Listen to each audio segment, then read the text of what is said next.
اعوذ باللہ من الشیطان الرجیم بسم اللہ الرحمن الرحیم۔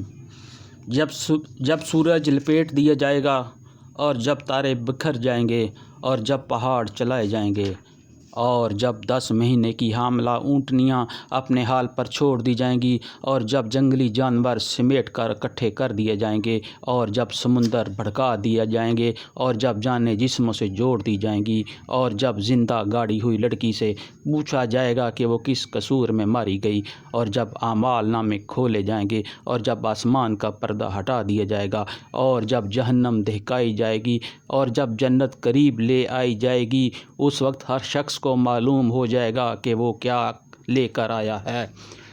بس نہیں، میں قسم کھاتا ہوں پلٹنے والے اور چھپ جانے والے تاروں کی، اور رات کی جب کہ وہ رخصت ہوئی اور صبح کی جب کہ اس نے سانس لیا۔ یہ فی الواقع ایک بزرگ پیغامبر کا قول ہے جو بڑی توانائی رکھتا ہے، عرش والے کے ہاں بلند مرتبہ ہے، وہاں اس کا حکم مانا جاتا ہے، وہ بااعتماد ہے۔ اور اے اہل مکہ، تمہارا رفیق مجنون ہی ہے۔ اس نے اس پیغامبر کو روشن افق پر دیکھا ہے اور وہ غیب کے اس علم کو لوگوں تک پہنچانے کے معاملہ میں بخیل نہیں ہے، اور یہ کسی شیطان مردود کا قول نہیں ہے۔ پھر تم لوگ کدھر چلے جا رہے ہو؟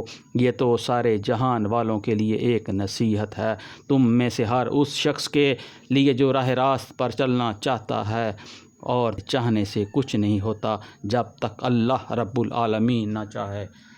صدق اللہ العظیم۔ اللہم اجرنی من النار، اللہم اجرنی من النار، اللہم اجرنی من النار۔ حسبنا اللہ ونعم الوکیل۔ اللہم صلی علی محمد وعلی آل محمد وازواج محمد واصحاب محمد صلی اللہ علیہ وآلہ وسلم۔ لا حول ولا قوة الا باللہ، لا الہ الا انت سبحانک انی کنت من الظالمین۔